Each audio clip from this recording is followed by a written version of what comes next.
গল্পের বাক্সবাই রোমানানুপুর এই চ্যানেলে আপনাদেরকে পড়ে শোনাচ্ছি সুচিত্রা ভট্টাচার্যের একটি উপন্যাস অদ্ভুত আঁধার এক। আজ শোনাব উপন্যাসটির দ্বিতীয় খণ্ড, আর গল্প পাঠে আমি আপনাদের সাথে থাকব রোমানানুপুর। আপনাদেরকে আরেকটি তথ্য জানাতে চাচ্ছি। তথ্যটি হলো, এটার আগে আমার আরেকটি গল্প বলার চ্যানেল ছিল। চ্যানেলটিতে আমি গল্প বলা বন্ধ রেখেছিলাম, কিন্তু আপাতত গল্প দেওয়া শুরু করেছি।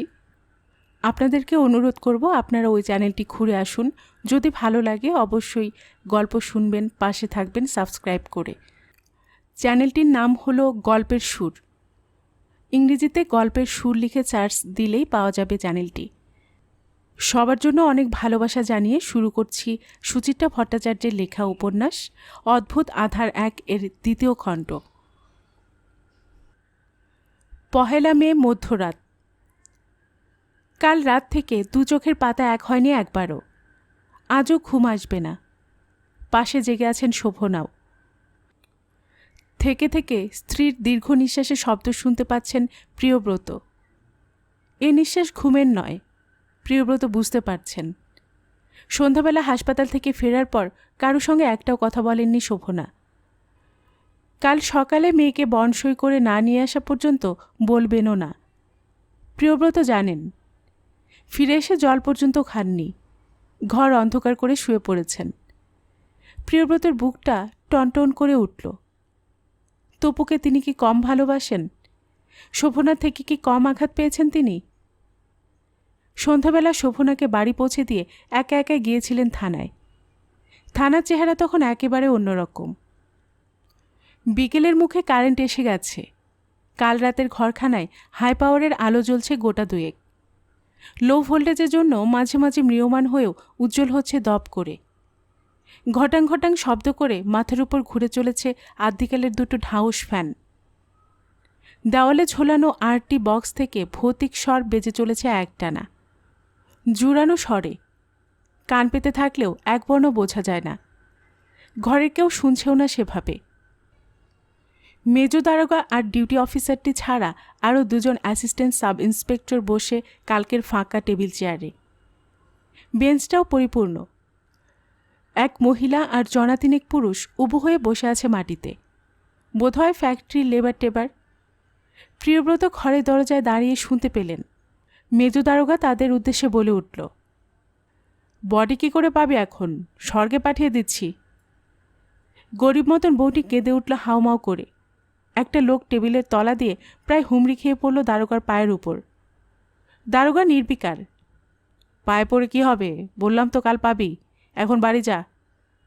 বলতে বলতে দাঁতের ফাঁকে নখ ঢুকালো। খাবারের কুচি বার করে ফেলল থুতু করে। যা যা, আর জ্বালাস না এখন। একটা মানুষের মৃত্যু, একটা মানুষের লাশ কত সহজ ঘটনা পুলিশ ডাক্তারদের কাছে। ডাক্তারদের থেকেও পুলিশরা বোধ হয় এসব ব্যাপারে বেশি উদাসীন, বেশি নির্মম। সবসময় দেখে দেখেই হয়তো।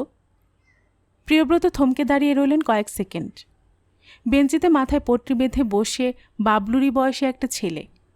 তাকে চেপে ধরে রয়েছে 2 জন। ডিউটি অফিসারটি সামনে বসে আরও 2 জন রিপোর্ট লেখাচ্ছে। লিখতে লিখতে কাল রাতের ছোকরা অফিসারটি চোখ তুলে একবার দেখলও প্রিয়ব্রতকে। দেখলই, চিনতে পারল না যেন। প্রিয়ব্রত তার টেবিলটির সামনে গিয়ে দাঁড়ালেন।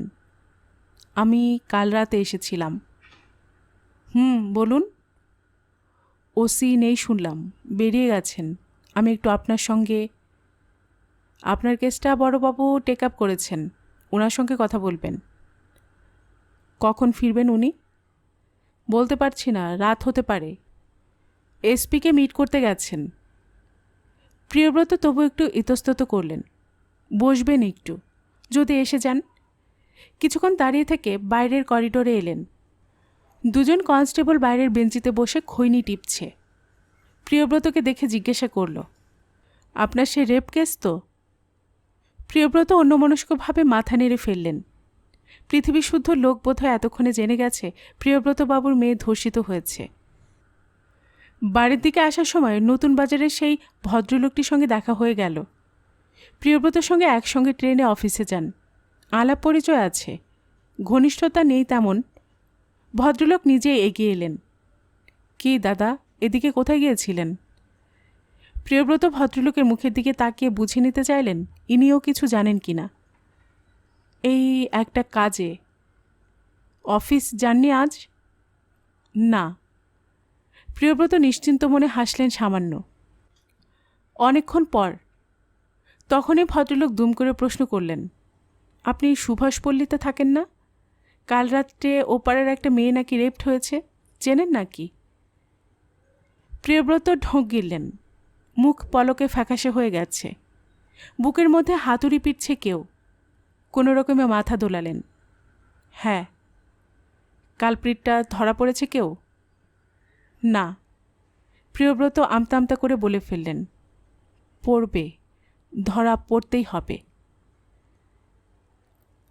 মশারের মধ্যে ঘামে ভিজে জবজব হয়ে গেলেন প্রিয়ব্রত। আকাশে এক ফোঁটাও মেঘ নেই আজ, তবু এত গরম।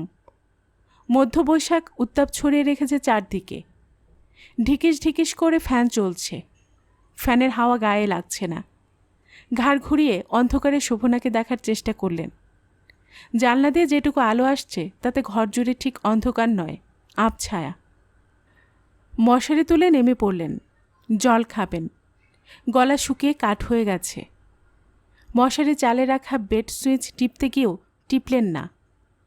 থাক, শোভনার অসুবিধে হবে। ডাইনিং স্পেসে এলেন। ডাইনিং স্পেস বলতে শুধু লম্বাটে খাওয়া দাওয়া করার জায়গা এক ফালি। ওপাশে ওদের ঘরের মুখোমুখি বাইরের ঘর, তার পাশের ঘরটা বাবলু সুতোপার, এপাশে রান্নাঘর, বাথরুম। 850 স্কোয়ার ফুটের এই বাড়িটুকু তুলতে দেনা হয়ে গেছে অনেক। অফিস থেকে প্রতি মাসে লোনের জন্য বেশ মোটা টাকা যায়, তাও এখনও বাইরেরটা প্লাস্টার করতে পারেননি। আগের বর্ষাতে প্রায় সবকটা ঘরেই জায়গায় জায়গায় ড্যাম্প ধরেছে। শোভনা বলেন, থাক যেমন আছে, তপুর বিয়েটা আগে হয়ে যাক, তারপর দেখা যাবে। এখন কিচ্ছুতে আর হাত দিতে হবে না। মেয়ের বিয়ের জন্য বছর দুয়েক ধরেই তাগাদা লাগাচ্ছেন শোভনা।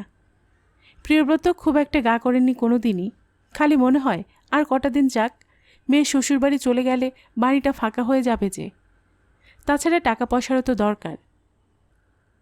আর টাকা পয়সা, মেয়েটার কোনো দিন বিয়েই হবে কি না কে জানে। উদার মানুষ কটা আছে পৃথিবীতে। প্রিয়ব্রত ডাইনিং টেবিল থেকে জগ তুলে অনেকটা জল খেয়ে নিলেন ঢকঢক করে। বাইরে 2-3টে কুকুর একসঙ্গে ডেকে উঠল। খসখস শব্দ হলো কিসের? দরজায় আলগাভাবে টোকা দিল কেউ। ডাইনিং স্পেসের দরজায় নয়, বাইরের ঘরে দরজায় আবার শব্দ হলো, এবার বেশ জোরে। কে এলো এত রাতে? তপুর কি বাড়াবাড়ি কিছু হয়ে গেছে? হাসপাতাল থেকে খবর এলো? সুখেন্দুবাবু ফোন নম্বর দিয়ে এসেছেন হাসপাতালে। সুখেন্দুবাবুদের বাড়ি থেকে কি কেউ, নাকি? অজানা আশঙ্কায় প্রিয়ব্রতর বুক ধড়ফড় করে উঠল। কে কে? আরও জোরে ধাক্কা পড়ল। শোভনা উঠে এসেছেন বিছানা ছেড়ে। বাবলু ধড়ফড় করে বেরিয়ে এলে বড় আলো জ্বালিয়ে দিল। দৌড়ে যাচ্ছে দরজা খুলতে। প্রিয়ব্রত প্রায় চেঁচিয়ে উঠলেন, দাঁড়া, তুই খুলিস না, আমি যাচ্ছি। দরজার ওপাশে যে দাঁড়িয়ে আছে তাকে প্রথমটা চিনতে পারেননি প্রিয়ব্রত। বাবলু বিস্মিত প্রশ্ন করেছে, এ কি কাজলদা, তুমি এখন?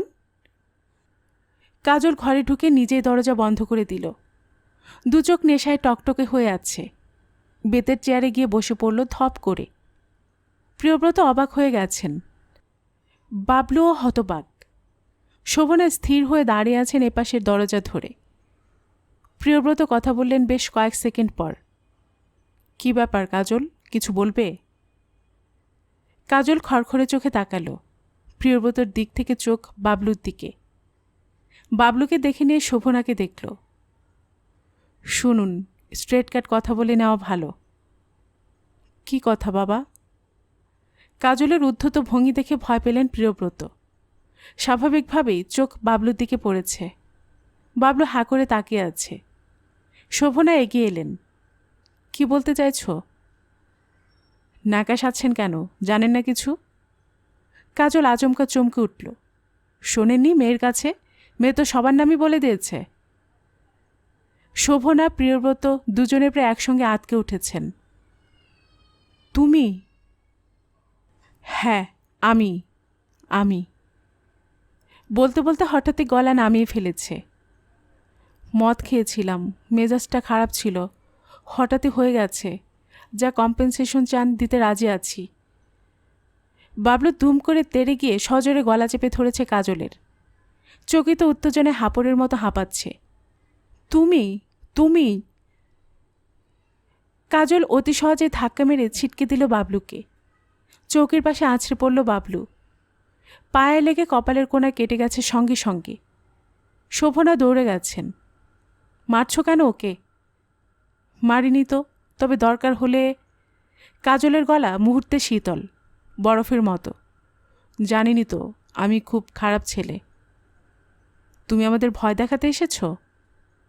না, ভরসা দিতে এসেছি। নিজেদের ভালো চান, ছেলে মেয়েদের ভালো চান তো কোনো তিক্রমবাজি নয়। কাল থানায় গিয়ে রিপোর্ট উইথড্র করে আসবেন। ওভাবে রিপোর্ট উইথড্র হয় না। পুলিশ ইনভেস্টিগেশন আছে, মেডিকেল রিপোর্ট। কিছুই থাকবে না। মেয়েকে বলবেন অন্ধ করে কাউকে চিনতে পারিনি, বাকিটা আমি দেখব। ঠান্ডা মাথায় ছেলেটা ঘরে ঢুকে ভয় দেখিয়ে যাচ্ছে। প্রিয়ব্রতর ইচ্ছে হলো চিৎকার করে পাড়ার লোকজনকে ডাকেন। দরজার দিকে এগিয়েও ছিলেন, কাজল তার আগে উঠে দাঁড়িয়েছে। লাভ হবে না মেসোমশাই, বাইরে আমার লোকজন আছে। আমাদের দেখলে কেউ আসবে না সাহায্য করতে। থানায় তো সন্ধ্যাবেলায় গিয়েছিলেন, সুবিধা হয়েছে? শোভনা চিৎকার করে উঠলেন, গুন্ডা, বদমাইশ, শয়তান! চিৎকার করবেন না মাসিমা, যা বলার আসতে বলুন। তুমি আমাকে মাসিমা বলে ডাকবে না, খবরদার। প্রিয়ব্রত হাউমাউ করে কেঁদে ফেললেন। কেন তুমি আমাদের এই সর্বনাশ করলে? কি অপরাধ করেছি? তবু কি ক্ষতি করেছিল তোমার? আহ, কাঁদবেন না। কাজলের ভ্রু কুঁচকে গেল। কান্নাকাটি করার কিছু হয়নি। Accident is accident.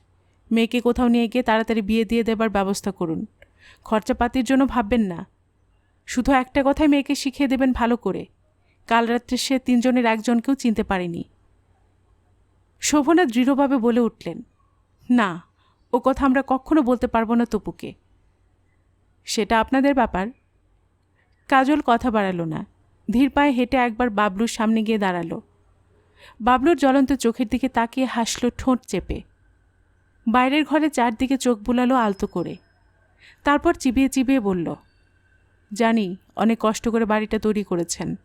বসবাস যদি একেবারে উঠিয়ে চলে যেতে চান আলাদা কথা, তবে মনে রাখবেন আমাকে যদি ফেসে যেতে হয় রামনগর ছাড়ার আগে আপনাদেরও ছেলে মেয়েকে এখানকার শ্মশানে রেখে যেতে হবে। সব উড়িয়ে দেব।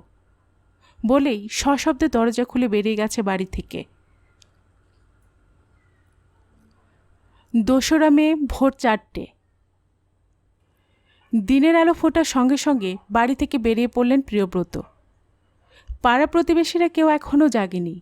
গোটা পাড়া ভোরের নরম হাওয়ায় ঘুমিয়ে আছে আরাম করে। দিনের প্রথম স্নিগ্ধতায় পৃথিবী ভারী শান্ত। ঠান্ডা নরম বাতাস বইছে মৃদু। তবু হাঁটতে বড় কষ্ট হচ্ছিল প্রিয়ব্রতর। আরও একটু এগিয়ে থমকে দাঁড়িয়ে পড়লেন। এত সকালে কারা যেন বেরিয়ে পড়েছে। অনুতোষ নাকি? সঙ্গে কে? পাশের গলির চ্যাটার্জি বাবু না? মর্নিং ওয়াকে এত তাড়াতাড়ি বেরিয়ে পড়েন এরা? প্রিয়ব্রত মোড়ের কৃষ্ণচূড়া গাছটার আড়ালে লুকিয়ে পড়লেন। ওরা আরও কাছে আসতে নিশ্চিন্ত হলেন। না, অনুতোষ বা চ্যাটার্জি বাবু নয়। দুজনেরই মুখ চেনেন প্রিয়ব্রত। বিশেষ আলাপ পরিচয় নেই, তবু দাঁড়িয়ে রইলেন। মানুষ দুজন বাঁ দিকে ঘুরে যাওয়ার পর দ্রুত পা চালালেন। যত শীঘ্র সম্ভব হাসপাতালে পৌঁছতে হবে। সকালে বন্ড দিয়ে বাড়ি নিয়ে আসবেন মেয়েকে। বড় রাস্তায় পড়ার আগে ডান দিকে বিপিনবাবুর বাড়ি। হলুদের উপর মেরুন বর্ডার দেওয়া। দোতলা বাড়িটা পার হওয়ার সময় প্রিয়ব্রতর বুক হিম হয়ে গেল। বিপিনবাবুর খোলা জানালাগুলোর গায়ে দামি রঙিন পর্দা বাতাসে পথপথ দুলছে। দুলছে না, যেন হাসছে হি হি করে। হলুদ রং বাড়িটা কাজল হয়ে দাঁড়িয়ে আছে। একদম শনি মন্দিরের সামনে পৌঁছে গেলেন। নিজেকে এত অসহায় জীবনে লাগেনি। নিজের উপর ঘৃণা আসছে। কি করলেন সারা জীবনভর? আজীবন পরিশ্রম করেও নিশ্চিন্ততা দিতে পারলেন স্ত্রীকে, ছেলেকে, মেয়েকে? ওভাবে হয় না, অন্তত আজকের দুনিয়াতে। বুড়ো শিবতলার দিক থেকে একটা খালি সাইকেল রিকশা আসছে। দিনের প্রথম রিকশা চলতে শুরু করলো বোধ হয়। প্রিয়ব্রত হাত বাড়িয়ে ডাকলেন, দাঁড়াও ভাই, হাসপাতালে যাব। রিকশায় বসে পিছন ফিরে তাকালেন। না, হলুদ বাড়ি আর দেখতে পাচ্ছে না তাকে।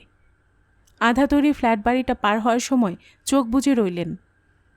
কাল থেকে ওই বাড়িটাও গিলে খেতে চাইছে তাকে সর্বক্ষণ। কঙ্কাল শরীর নিয়ে দাঁত খিচিয়ে তেড়ে আসছে। দেখো দেখো, আমাকে দেখে যাও। বর্তমান সভ্যতার ছোট্ট একটা প্রতীক আমি, স্কাই স্ক্যাপারের ছোট ভাই। সর্বত্রই আমি এখন, শহরে মফস্বলে। আমারই খাঁচার মধ্যে তোমার একমাত্র মেয়ে, তোমার আদরের মেয়ে। ওফ! প্রিয়ব্রত এখন যে কি করেন! 22 বছর আগে এখানে এসে যখন বাসা ভাড়া করেছিলেন তখনও কি জনহীন ছিল অঞ্চলটা। স্টেশনের ওপারে নতুন পল্লীর দিক থেকে রাতে শেয়াল ডাকত। চারদিকে ঘন গাছপালা, সব বাড়িতে প্রায় একটা করে ছোট পুকুর। প্রিয়ব্রতরা থাকতেন প্রথমে চৌধুরী বাগানে, সেখান থেকে উঠে অনুতোষ বাবুর বাড়িতে। সুতপা তখন বেশ ছোট, মাও তখন বেঁচে। শ্যামবাজারের ঘিঞ্জি থেকে খোলামেলা জায়গায় উঠে আসতে পেরে খুব খুশি হয়েছিলেন মা। শোভনার অবশ্য মন বসত না প্রথম প্রথম। হাতিবাগানের মেয়ের বেশি নির্জনতা পছন্দ না হওয়ারই কথা। পরে শোভনায় জায়গাটাকে ভালোবেসে ফেললেন সব থেকে বেশি। অনুতোষ বাবুদের সঙ্গে একত্র বসবাস থেকে বন্ধুত্ব। পাশে 2 কাঠা জমি জলের দামে বিক্রি হয়ে যাচ্ছিল। অনুতোষবাবু বুদ্ধি দিলেন, কিনে রাখুন, এরপর আর এদিকের জমিতে হাত দিতে পারবেন না। প্রিয়ব্রত ইতস্তত করেছিলেন, পয়সা কোথায়? শোভনায় উদ্যোগ নিয়ে সমস্যার সমাধান করলেন। কিছু ধার আর শোভনার গয়না বেচে প্রায় 10 বছর আগে কেনা জমি। বাড়ি তুলেছেন বছর 2.5। দেখতে দেখতে সত্যি হুহু করে বেড়ে গেল জমির দর। এদিকে এখন 30-40 হাজার করে কাঠা আছে। স্টেশনের কাছে নতুন বাজারের দিকে আরও বেশি। লোহা, ইট, কাঠ, চুন, সুরকিউ দেখ না দেখ গরম হয়ে গেল। অনুতোষবাবু দূরদর্শী মানুষ, তার পরামর্শেই না। প্রিয়ব্রত পকেট থেকে সিগারেট বার করে ধরানোর চেষ্টা করলেন। হাওয়ায় বারবার নিভে যাচ্ছে, যদিও রিক্সাওয়ালা গাড়ি চালাচ্ছে বেশ ধীরে ধীরে। বুড়ো মানুষ, বোধহয় বুড়ো শিবতলার ওদিকে থাকে। পাশ দিয়ে ঝড়ের বেগে একটা বাস বেরিয়ে গেল। এদিকে এখন অনেকগুলো বাস রুট হয়ে গেছে বছর 5।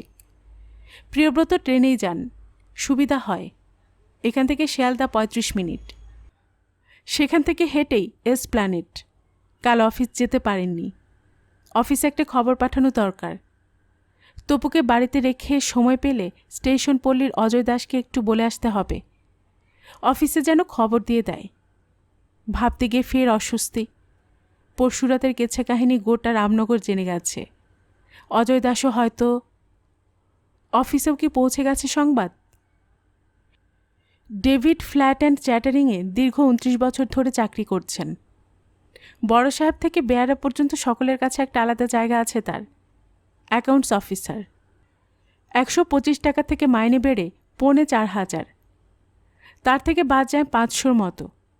তাই দিয়ে ছেলেমেয়ের পড়াশোনা, সংসার চালানো, নিজস্ব হাত খরচ। দিন দিন বাজার আগুন হয়ে উঠছে।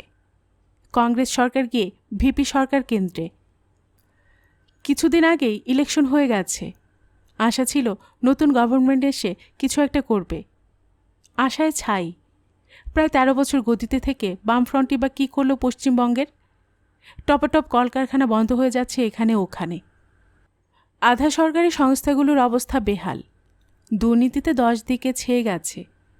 রাজনীতি স্বার্থকেন্দ্রিক, হিংস্রতার দম্ভের নামান্তর। নইলে কাজলের মতো ছেলেরা। ভাবনায় ছেদ পড়ল। নীরবে রিকশা চালাতে চালাতে বুড়ো লোকটা কথা বলে উঠেছে হঠাৎ। প্রিয়ব্রত চমকে উঠলেন। বাবু, আপনার মেয়ে কেমন আছে? প্রিয়ব্রত প্রথমটা কোনো উত্তর করলেন না। লোকটা একভাবে সাইকেলে প্যাডেল করে চলেছে। এক মাথা সাদা চুল, পিঠটা সরু, লম্বা মতন। এদিকের অনেক রিকশাওয়ালাই তার চেনা, কিন্তু ওই লোকটাকে কোনোদিন দেখেছে বলে মনে পড়ছে না। বুড়ো মানুষ যখন অনেক দিন ধরেই হয়তো রিকশা চালাচ্ছে, কিংবা না।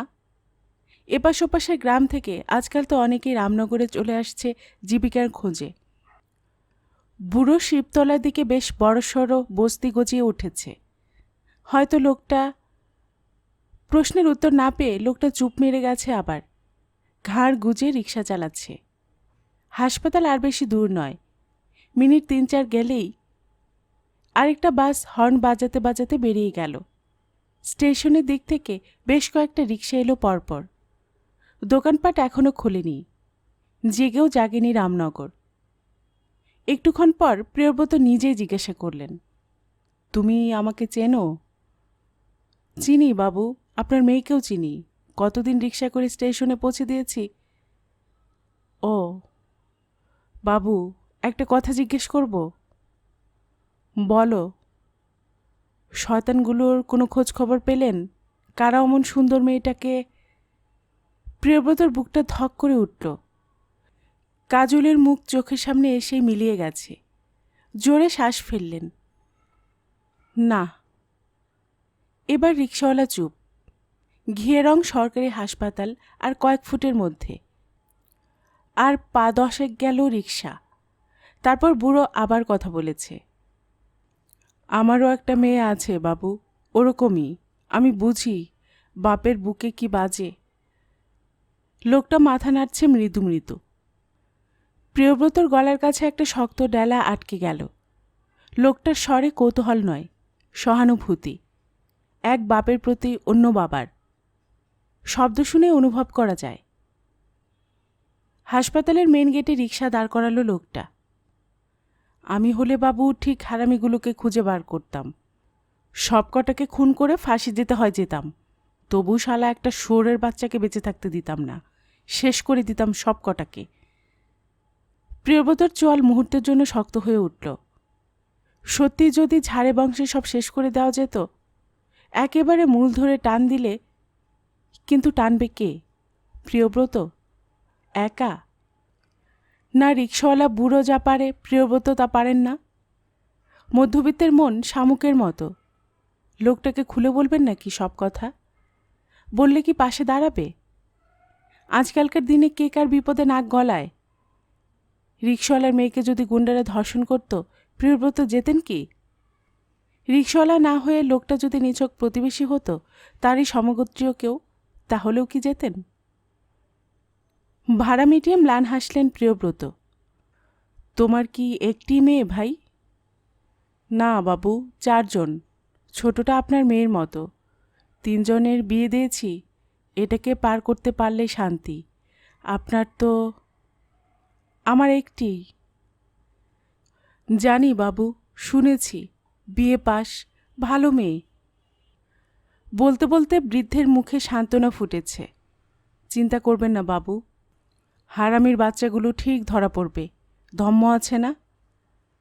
প্রিয়ব্রত আবারও ম্লান হাসলেন। 2রা মে রাত 11:30। ভীষণ সরু একটা অন্ধকার গলি দিয়ে হেঁটে চলেছে সুতপা। এত সরু যে সোজা হয়ে হাঁটা যায় না ভালোভাবে। দুধারে বিশাল উঁচু দেওয়াল, পাহাড়ের মতো উঁচু। গোটা রাস্তায় এক বিন্দু আলো নেই কোথাও। তবু সুতপার মনে হচ্ছিল আর একটু এগুলেই আলো পাবে। অন্ধকার হাতটি এগিয়ে যাবার চেষ্টা করছিল একটু একটু করে। রাস্তাটা হঠাৎ দুলতে শুরু করল, দুলতে দুলতে আঁকাবাঁকা সাপের মতো। সুতপা যত এগোয় সাপও চলে। সুতপা দাঁড়াতে শুরু করল। কোথা থেকে এসে পথ আটকে দাঁড়িয়েছে কাজল।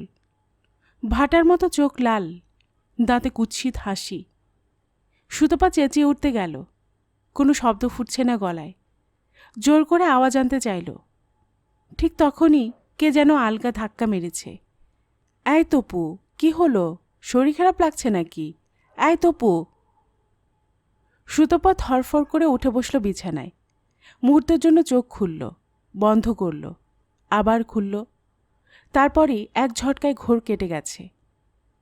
শোভনা মেয়ের কাঁধে হাত রেখে বসে রয়েছেন। কি কষ্ট হচ্ছে তপু? জল খাবি? সুতপা আস্তে আস্তে মাথা নাড়ল। শোভনা উঠে জল খাওয়ালেন মেয়েকে।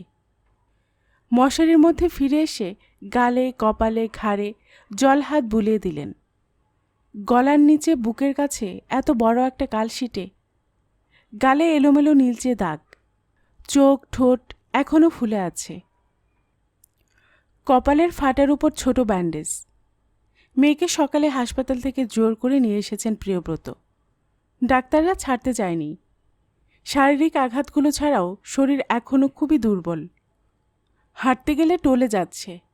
নার্ভের অবস্থাও বেশ খারাপ। প্রচণ্ড অবসাদ মনে। ঘুমের ওষুধেও ঘুমোতে চায় না। শোভনা মেয়ের কাঁধ ধরে আলতো করে শুয়ে দিলেন বিছানায়। এবার থেকে এ ঘরে মেয়েকে নিয়ে শোবেন। প্রিয়ব্রত আর বাবলু ও ঘরে। মেয়ে শুয়েও নিষ্পলক তাকিয়ে আছে মশারির নেটের দিকে। সকালে বাড়ি ফেরার পর থেকে কারোর সঙ্গে একটাও কথা বলেনি। অনুতোষবাবু এসেছিলেন সন্ধ্যাবেলা। তপু ফিরেছে শুনে তো হতবাক। সে কি নিয়ে চলে এলেন এর মধ্যেই? প্রিয়ব্রত তাড়াতাড়ি বলে উঠলেন, হ্যাঁ, ওর মা বাড়িতেই নিয়ে আসতে বলল। শোভনা প্রতিবাদ করলেন, না, কাল বিকেলে মেয়েকে আনার জন্য তিনি ব্যস্ত হয়েছিলেন ঠিকই, কিন্তু প্রিয়ব্রত যে ভোরবেলায় বেরিয়ে গেছেন তড়িঘড়ি করে, ফিরেছেন সেই বেলায়, সে কথা একবারও বললেন না অনুতোষবাবুকে। অনুতোষ জিজ্ঞাসা করলেন, থানায় গিয়েছিলেন, কিছু জানতে পারলেন? বলেই গলা নামিয়েছেন। তপু কিছু মনে করতে পারছে? কারা? প্রিয়ব্রত এবার পরিষ্কার মিথ্যা কথা বললেন, না। এমনকি অনুতোষ একবার তপুর সঙ্গে দেখা করার জন্য এ ঘরে আসতে চাইলে নির্বিকারভাবে বলে উঠলেন, বোধহয় ঘুমোচ্ছে। শোভনা এবারও চুপ করে থাকলেন। কাল থেকে নিজেও যে বুঝে উঠতে পারছেন না কি করবেন। মস্তানটার ভয়ে এত বড় অন্যায়টা মেনে নেবেন? এত বড় অপমান? মেয়ের মাথায় আস্তে করে হাত বুলে দিলেন শোভনা। কি রে, কি ভাবছিস? মেয়ে উত্তর দিল না। কথাই বলবি না আমাদের সঙ্গে? মেয়ে তাও চুপ। শোভনা নখ দিয়ে আলগা বিলি কাটলেন মেয়ের চুলে। আস্তে আস্তে হাতের তালু ঠুকলেন মেয়ের মাথায়, ঠিক যেভাবে ছোটবেলায় ঘুম পাড়াতেন। ঘুমো মা, ঘুমিয়ে পড়। মেয়ে চোখ বন্ধ করল। শোভনা বেড সুইচ নেভালেন। তারও কিছুক্ষণ পর শোভনা যখন একটু তন্দ্র মতন এসেছে, সুতপা উঠে বসল বিছানায়। সকালবেলা ফেরার পথে বাবার কথা শুনে বুক একেবারে জমাট বরফ হয়ে গেছে। আর বোধহয় কোনোদিন কোনো কিছুতে এ বরফ গলবে না। হাসপাতালে যখন বাবা এসে বলল, চল, তোকে নিয়ে যেতে এসেছি, তখন মুহূর্তের জন্য দুলে উঠেছিল মনটা। মুহূর্তের জন্যই। বিছানা ছেড়ে উঠে দাঁড়াতেই কটকটে যন্ত্রণাটা গোটা শরীরে দাঁত বসিয়ে দিয়েছে। মাথা ঘুরে গেল। পৃথিবী দুলে উঠল চোখের সামনে। বাবা তাড়াতাড়ি ধরে ফেলেছে। কিরে, পারবি তো হাঁটতে? কষ্ট করে মাথা নাড়ল সুতপা। বাবার কাঁধে ভর দিয়ে কোনো রকমে নিচে নামল। রিকশায় উঠেই হুট তুলে পর্দা নামিয়ে দিয়েছে বাবা। তবু যেন বাইরের পৃথিবীটা হিংস্র জন্তুর মতো ঝাঁপিয়ে পড়ছে গায়ে। তীব্র যন্ত্রণাটা অসাড় করে ফেলল দেহটাকে। রিকশা চলতে শুরু করলে বাবা জিজ্ঞাসা করল, কী রে, কষ্ট হচ্ছে কোনো? ঠিক বলবে সুতপা? সব যন্ত্রণার কথা কি সবসময় বলে ফেলা যায়? শরীর নয়, কষ্টটা উঠছিল আরও গভীর কোথাও থেকে। ভয়, সংকোচ, লজ্জা, অপমান সব কিছু মেশানো এ এক অসহ্য যন্ত্রণা। পরশু রাত থেকে যন্ত্রণাটা অশরীরী আত্মার মতো ভেসে বেড়াচ্ছে সুতপার চারপাশে। শরীরে ঢুকে বুকে ছড়িয়ে যাচ্ছে, বুক থেকে শিরায়, ধমনীতে, শরীরের প্রতি কোষে কোষে। এ যন্ত্রণা একান্ত সুতপার, একেবারে নিজস্ব। বাবাও বিশেষ প্রশ্ন করল না আর। চুপ করে বসে কি যেন ভাবছে। রিকশা আরও খানিকটা পথ চলে যাওয়ার পর আচমকা গলা ছেড়েছে। তোকে একটা কথা বলার ছিল তপু। সুতপার বসতে কষ্ট হচ্ছিল। একটু নড়াচড়া করার চেষ্টা করল। বাবা প্রায় ফিসফিস করে বলল, কাল রাত্রিরে কাজল এসেছিল বাড়িতে। কালবৈশাখীর বাজ খুব কাছে কোথাও আছড়ে পড়লেও বুঝে এত চমকাতো না সুতপা। সমস্ত শরীর বেয়ে বিদ্যুৎ ঝলসে গেছে। আমাদের ভয় দেখাতে এসেছিল। ওর নাম তুই যদি বলিস। সুতপা স্তম্ভিত, সুতপা হতবাক। কাল সকালে পুলিশ অফিসার জিজ্ঞাসা করেছিল, তুমি শিওর যাদের নাম বলেছ তারাই? ভেবে দেখো, আমাকে তাদের অ্যারেস্ট করতে হবে কিন্তু। কষ্ট করে উত্তর দিয়েছিল সুতপা। আমি কাজল দত্তকে চিনি। কাজল দত্তর সঙ্গে তোমার কতদিনের ভাব? পাড়ার ছেলে, ছোটবেলায় খেলা করেছে একসঙ্গে। কাজল দত্তের উপর তোমার রাগ ছিল কোনো? সুতপা থমকে ছিল এর প্রশ্নে। রাগ অভিমান থাকার মতো সম্পর্ক কাজলদার সঙ্গে কি থাকার কথা? তবে হ্যাঁ, রাগ তো একটু ছিলই। একটা ছেলের চোখের সামনে নিজেকে নষ্ট করে ফেললে রাগ হয় না? পৃথিবীতে এত ভালো ভালো ছেলে থাকতে সুজয় পিঙ্কার মতো ছেলেদের সঙ্গে। পুলিশ অফিসার নতুন করে প্রশ্ন করেছিল, কি হলো বললে না? তুমি কাজলকে অপছন্দ করতে? কথা বলতে অসুবিধা হচ্ছিল সুতপার। খুব আস্তে মাথাটাকে নেড়েছিল কোনো রকমে। হ্যাঁ। কাল তো সন্ধ্যে থেকে কারেন্ট ছিল না রামনগরে। অন্ধকারে তুমি ওদের চিনলে কি করে? সুতপা চুপ করে রইল। ভদ্রলোক কি বলতে চাইছিলেন? চেনা লোকদের চেনবার জন্য আলোর দরকার হয়? তাছাড়া কাজলদার সঙ্গে তার আগেই দেখা হওয়া, কথা বলা। জানো তো, একটা ছেলের নামে এ ব্যাপারে ফলস অভিযোগ করলে তার জীবনটা নষ্ট হয়ে যেতে পারে। তাছাড়া সুজয় পিঙ্কাকে তো তোমার মতো মেয়েরা তো চেনারও কথা নয়। হিংস্র তীব্র যন্ত্রণায় সুতপা মাথা নাড়তে থাকল দুদিকে। 3টে হিংস্র পশু মিলে ক্ষতবিক্ষত করেছে তাকে। শরীরের প্রতিটি অঙ্গ প্রত্যঙ্গে তার চিহ্ন বহন করছে সে। আইনের রক্ষক এসে রক্ষা করতে চাইছে সেই জন্তুগুলোকে। জন্তুগুলো এসে দাপিয়ে যাচ্ছে তাদের বাড়িতে, ভয় দেখাচ্ছে। এক টানে সুতপা বুক থেকে ফেলে দিল আঁচলটাকে। দুহাতে ছিঁড়ে ফেলল ব্লাউজ। ডুকরে কেঁদে উঠল। শোভনা পলকে বেড সুইচ টিপেছেন। সুতপা কাঁদতে কাঁদতে মাথা ঠুকে চলেছে বালিশে তখন।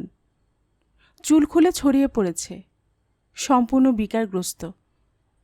এ মেয়েকে কখনো দেখেননি শোভনা। সজোরে কাজ চেপে ধরে ঝাঁকাতে লাগলেন, তপু, এই তপু। তাকে প্রায় ছিটকে দিয়ে উঠে বসল সুতপা। মায়ের হাত চেপে ধরে টেনে আনল নিজের শরীরের উপর। একটা একটা করে ক্ষতস্থান দেখাচ্ছে। এগুলো সব মিথ্যে? বলো, বলো। কে বলেছে মিথ্যে? তবে কেন তোমরা জানোয়ারগুলোর নাম বলতে বারণ করছো? কে বারণ করেছে তোকে? তোমরা তোমরা তোমরা ভয় পাচ্ছ? পুলিশও এসে আমাকে। শোভনা 2 হাতে জড়িয়ে ধরলেন মেয়েকে। বুকের কাছে মাথা টেনে এনে শান্ত করার চেষ্টা করলেন। আমি বারণ করিনি। 4 মে সকাল 7টা। অনুতোষ উত্তেজিতভাবে জিজ্ঞাসা করলেন, কখন হয়েছিল এসব? কবে এসেছিল? পরের রাত্রিরেই দলবল নিয়ে এসেছিল। আপনারা আমাকে একবার বলতে পারতেন, এত কাণ্ড হয়ে গেছে। উনি আসলে ভীষণ ঘাবড়ে গেছেন। এমনিতেই তো দিশেহারা অবস্থা, একদম ভেঙে পড়েছেন। কাউকে কিছু জানাতে চাইছেন না। আমি ওনাকে লুকিয়ে থাকলে সব কিছু সলভ হয়ে যাবে তা নয়। উনি আসলে ভয় পাচ্ছেন যদি ওরা সত্যিই কিছু করে। বাকি কি রেখেছে? শোভনা মাথা নামালেন। বাকি কিছু নেই ঠিকই, তবু অস্তিত্বের মূল শিকড়টায় বিপন্ন হয়ে পড়লে কে না আতঙ্কিত হয়। শামুককে আচমকা খোঁচা দিলে প্রথমে খোলের ভিতর গুটে যায় সত্য, তবু তারপরও সুর বাড়ানোর চেষ্টা করে। লাঞ্ছনা সহ্য করেও নিজের অস্তিত্বকে জিতিয়ে দিতে চায়। কিন্তু খোলসটায় যদি কেউ ভেঙে চুরমার করে দেওয়ার ভয় দেখায়, তখন কি আর সাহস থাকে এগোনোর? প্রিয়ব্রতর এখন যে সেই অবস্থা শোভনা অনুভব করতে পারছেন। মাত্র 3টে দিনের মধ্যে কি ভীষণ বিধ্বস্ত হয়ে পড়েছেন মানুষটা। চোখের নিচে কালি, দৃষ্টি দিগ্ভ্রান্ত। সব বুঝেও শোভনা মেনে নিতে পারছেন না কিছুতেই। একদিকে মেয়ের চূড়ান্ত অপমান, জীবনের প্রতি বিশ্বাস হারানোর প্রশ্ন। অন্যদিকে অনুতোষ আবার প্রশ্ন করলেন, প্রিয়বাবু ব্যাপারটা রিপোর্ট করে এসেছেন থানায়? শোভনা লম্বা নিঃশ্বাস ফেললেন। কাল গিয়েছিলেন, আমি পাঠিয়েছিলাম জোর করে। মেয়েটার অবস্থা আর চোখে দেখা যাচ্ছে না। পুলিশ কি বলল? ওসি আরও ইনভেস্টিগেট না করে অ্যারেস্ট করতে চাইছেন না। শুধু তপুর কথার উপর নির্ভর করে নাকি ওদের ধরা যায় না। কাজলের উপর ব্যক্তিগত কোনো আক্রোশ থেকেও নাকি তপু তাদের নাম বলে থাকতে পারে। রাবিশ! অনুতোষ প্রায় চিৎকার করে উঠলেন। কে বলেছে এসব কথা? He should arrest them first. এটাই আইন। শোভনা 2 আঙ্গুলে কপাল টিপে ধরলেন। কালো সারা রাত একবারের জন্য 2 চোখের পাতা এক করতে পারেননি। প্রিয়ব্রতও জেগে বসেছিলেন ঠায়। রাতভর বাইরে একটা ছোট্ট শব্দ হলেও কাঁটা হয়ে উঠেছেন। বাবলু বারবার উঠছিল, শুচ্ছিল। কিশোর মনে কি ভীষণ প্রতিক্রিয়া ঘটে চলেছে মুখ দেখলে বোঝা যায়। মাকে ঘুরে ফিরে প্রশ্ন করছে, কিছু করা যাবে না? মুখ বুজে সহ্য করে যেতে হবে? বলার সময় ভেতরকার চাপা ক্রোধ স্পষ্ট হয়ে ফুটে উঠেছে মুখে। কখন কি করে বসে কে জানে। একমাত্র মেয়েটাকে যা ঘুমের ওষুধ দিয়ে ঘুম পাড়িয়ে রাখতে পেরেছেন শোভনা, তাও মেয়ের মুখে যে তীব্র ঘৃণা ফুটে উঠতে দেখেছেন তা বুঝি কোনো ভাষাতে বর্ণনা করা যায় না। ভয়ে চুপ করে থাকলে মেয়ে কি কোনোদিন ক্ষমা করতে পারবে তাদের? নিজেকেও কি নিজে ক্ষমা করতে পারবেন শোভনা? অনুতোষ চেয়ার ছেড়ে উঠে দাঁড়ালেন। শোভনার পাশে থমথমে মুখে বসে তার স্ত্রী সুরমা। ভেতরে যাওয়ার দরজার চৌকাঠে নিশ্চল দাঁড়িয়ে ঝর্ণা। অনুতোষের হৃৎপিণ্ডটা চমকে উঠল। সুতোপার ঝর্ণা সমবয়সী প্রায়, সেই থেকে একসঙ্গে বড় হয়েছে। ঘটনাটা সুতোপার না হয়ে ঝর্ণারও তো হতে পারত। অস্থির পায়ে জানলার পাশে গেলেন। ভয় দেখিয়ে যাওয়ার কথা প্রিয়বাবু থানায় বলেছেন? শোভনা মুখ তুলে বললেন, উনি সবই বলেছেন। তারপরও কিছু স্টেপ নেবে না পুলিশ? স্ট্রেঞ্জ! এতে আশ্চর্য হওয়ার কি আছে? সুরমা কথা বলে উঠলেন মাঝখানে। তোমার কি এখনও সন্দেহ আছে নাকি যে ওদের পুলিশের সঙ্গে যোগাযোগ নেই? ওসি তপুর সঙ্গে কথা বলার পর ওদের সব জানিয়ে দিয়েছে। সেজন্যই তো উনি কিছুতেই থানায় যেতে চাইছিলেন না। অনুতোষ বিচলিত মুখে আবার বসে পড়লেন চেয়ারে। ওসির সঙ্গে ঠিক কী কথা হয়েছে খুলে বলুন তো। শোভনা আবারও একটা বড় শ্বাস ফেলল। ঘুরিয়ে ফিরিয়ে একরকম ওনাকে সাবধান করেছেন ভদ্রলোক। সমস্ত ব্যাপারটা চেপে গেলে নাকি আমাদের মঙ্গল। আর কাজলদের নাকি প্রচুর ক্ষমতা, এমএলএর সঙ্গে খাতির। বাবলুকে রাস্তায় ঘাটে বেরোতে হবে। কোথায় কখন কি হয়ে যায়, ছেলেটারও তো একটা ভবিষ্যৎ আছে। উনি তো আর সারা জীবন পাহারা দিতে পারবেন না। তার মানে ভয় দেখিয়েছে, কিছুই করবে না, তাই তো? ভদ্রলোক নাকি কথা প্রসঙ্গে হাহুতাশও করেছেন অনেক। আজকাল নেতাদের চাপে পড়ে পুলিশ নাকি কাজ করতে পারে না, নাকি ডকাতে অপরাধীরা ঘুরে বেড়ায়। চাকরি বাঁচানোর জন্য পুলিশকে, বাহ, সেজন্য ভদ্রলোক সঙ্গে সঙ্গে গিয়ে অ্যালার্ট করে দিয়েছেন গুন্ডাগুলোকে। চমৎকার! রক্ষকই ভক্ষক। সুরমা বললেন, কিচ্ছু হবে না। যে সমাজে বাস করি সেখানে এর থেকে বেশি কি আশা করতে পারি আমরা? তা বলে চুপ করে থাকতে হবে? আমার তো মনে হয় সেটাই ঠিক কাজ হবে। কি দরকার ঘাটাঘাটি করার? তপুটা ভালো ভালো সুস্থ হয়ে উঠুক। কখনো না। ঝর্ণা সহসা কথা বলে উঠেছে। আমাদের মান সম্মানের কোনো দাম নেই। ওদের এভাবে বাড়তে দিলে যা খুশি তাই করবে। এরপর যে কোনো মেয়েকে যখন তখন। ঠিক বলেছিস। অনুতোষের মুখ লাল হয়ে উঠল। সবাই ভেবেছেটা কি দেশে আইন কানুন বলে কিছুই নেই? আমরা এমএলএর কাছে যাব, দরকার হলে মিনিস্টার, চিফ মিনিস্টার, খবরের কাগজে ফ্ল্যাশ করব সব। আর ওই ওসির আমি খবর নিচ্ছি। আজই এসপির সঙ্গে দেখা করব। ওদের বুঝিয়ে দেওয়া দরকার বাবারও বাবা আছে। সুরমা আচমকা বলে বসলেন, দেখো, আমার মনে হয় কিছু করার আগে আরও ভালোভাবে চিন্তা করা দরকার। তুমি একা এগোলে ওরা তোমার পেছনে লেগে যেতে পারে। তোমাকেও এখানে বাস করতে হবে। তোমারও একটা মেয়ে আছে। কথাটায় পরিষ্কার ইঙ্গিত আছে। শোভনা অস্বস্তি বোধ করলেন। চোখ দুটো জ্বালা জ্বালা করে উঠল। অনেক আশা নিয়ে সাত সকালে অনুতোষবাবুর কাছে ছুটে এসেছেন। প্রিয়ব্রত যেরকম ভেঙে পড়েছেন তাকে নিয়ে আর এক পাও এগোনো যাবে না। কাল থানা থেকে ফেরার পর সম্পূর্ণ পরাজিত মানুষ একটা। বাড়িতে ঢুকেই সশব্দে দরজা বন্ধ করে দিলেন। বাবলু, বাবলু! কি হয়েছে? বাবলু কোথায়? কোথায় আবার? ঘরেই।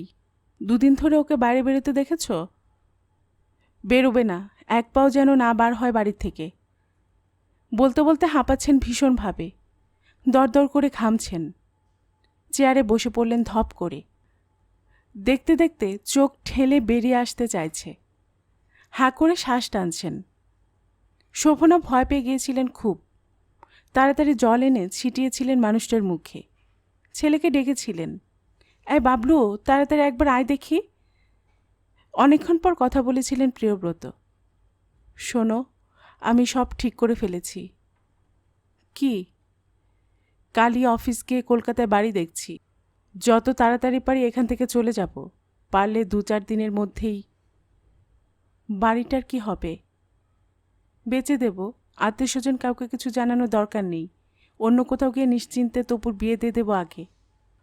বাবলু রেজাল্ট বেরোলে ভালো কোথাও ভর্তি হয়ে যেতে পারবে। কি সহজ সরল সমাধান! নিশ্চিন্ত পলায়ন। পালিয়ে গেলে যেন সব দাগ মুছে ফেলা যায়। একবার প্রিয়ব্রত বুঝতে চাইছেন না তার আদরে মেয়ে এখন ঝুলছে অস্তিত্বের শেষ সীমারেখায়। প্রিয়ব্রতর মতো সুরমাও পালিয়ে থাকতে চাইছেন। এ পালানো চেহারা অবশ্য অন্য। এটুকু জানেন না, প্রতিটি মধ্যবিত্তের বাড়ি কাঁচের বাড়ি, আত্মসম্মানের কাজ। ঢিলমের একটা বাড়ি কেউ ভেঙে দিলে অন্য একটা কাচের বাড়িতে উট পাখির মতো মুখ বুজে বসে থাকা হয়তো যায়, লাভ হয় না। একটা ঢিল মেরে যে আনন্দ পেয়েছে সে দ্বিতীয় ঢিলও মারতে পারে। কথাগুলো মনে মনে ভাবলেও শোভনা অবশ্য মুখ ফুটে বললেন না কিছুই। চৌকি ছেড়ে নিঃশব্দে উঠে দাঁড়িয়েছেন। অনুতোষ উঠে দাঁড়ালেন সঙ্গে সঙ্গে। চিন্তা করবেন না, রাস্তা একটা খুঁজে বার করবই, এভাবে চলতে পারে না। শোভনা চোখে জল এসে গেল। দাঁতে ঠোঁট চেপে মাথা নাড়লেন। আসি এখন। শোভনা চলে যাওয়ার পর অনুতোষ ফেটে পড়লেন রাগে। ওদের ওরকম বিপদের সময় ওভাবে কথা বলতে তোমার খারাপ লাগলো না? ছি! কথাটা বলে ফেলে সুরমারও যে খারাপ লাগেনি তা নয়, তবু তর্কের খাতিরে বলে উঠলেন, ঠিকই বলেছি, আমরা কেন আগ বাড়িয়ে হাঁড়ি কাঠে মাথা দিতে যাব? আরও অনেক লোক আছে পাড়ায়। থাকতে পারে, কিন্তু বিপদে পড়ে আমাদের কাছে যখন এসেছে আমরা মুখ ঘুরিয়ে নেব? তুমি না বলো শোভনা তোমার খুব বন্ধু? সুরমা এ কথার উত্তর দিলেন না। অনুতোষ নিজের মনে বলে চললেন, এত বড় একটা অন্যায় যারা দোষ করেছে তারা চোখের সামনে বুক বাজিয়ে ঘুরে বেড়াবে? সে তো সবসময়ই ঘোরে। সুরমারও কঠিন সত্যটা বলে ফেললেন এবার। তোমরাই তো এদের বেড়ে উঠতে দিয়েছ। গতবার ইলেকশনের আগে দুটো ছেলেকে নৃশংসভাবে খুন করা হলো। কারা করেছিল? ওয়াগন ব্রেকিং, রাহাজানি, ছিনতাই, বোমাবাজি, যা ইচ্ছে করে বেড়াচ্ছে এরাই। মানুষকে মানুষ বলে জ্ঞান করে না। তোমরা এসবের প্রতিবাদ কেউ করেছ কোনো দিন? অনুতোষ চুপ করে থাকলেন কয়েক মুহূর্ত। এ কথার উত্তর তার কাছে নেই। আজকে প্রতিবাদ না করাটা যেমন অন্যায়, অন্য সময় প্রতিবাদ না করাটাও ঠিক ততটাই অন্যায়। প্রথম থেকে সকলে মিলে প্রতিবাদ করতে পারলে এখনকার ঘটনাটা হয়তো ঘটতই না। তাদেরই নিষ্ক্রিয়তায় একটু একটু করে বেড়ে ওঠে কাজলরা। মেয়েটা চুপ করে তাকিয়ে আছে তাদের দুজনের দিকে। অনুতোষ তার মাথায় গিয়ে হাত রাখলেন। বুঝতে পারছেন কিছু একটা বলা উচিত, কি বলবেন ভেবে পাচ্ছেন না। মাথা নিচু করে চুপচাপ দাঁড়িয়ে রইলেন। এতক্ষণ আপনারা শুনছিলেন সুচিত্রা ভট্টাচার্যের লেখা একটি উপন্যাস অদ্ভুত আধার 1 এর দ্বিতীয় খণ্ড। এরপরে আসছে তৃতীয় খণ্ড। আর গল্প পাঠে আমি আপনাদের সাথে ছিলাম রোমানা নূপুর। আপনারা যারা এই চ্যানেলের গল্প নতুন শুনছেন, আপনাদের সুবিধার্থে একটি বিনীত অনুরোধ, যদি আপনারা আরও এমন গল্প উপন্যাস শুনতে চান তবে নিচের লাল সাবস্ক্রাইব বাটনে ক্লিক করে রাখুন ও লাইক করে রাখুন। এতে এই চ্যানেলের ভিডিওগুলি খুঁজে পেতে আপনাদের সুবিধা হবে। আর পাশে থাকা ঘন্টা বাটনটি চেপে রাখুন যাতে নতুন গল্প দেওয়ার সাথে সাথেই আপনাদের কাছে নোটিফিকেশন চলে যায়। খুব ভালো থাকুন সবাই।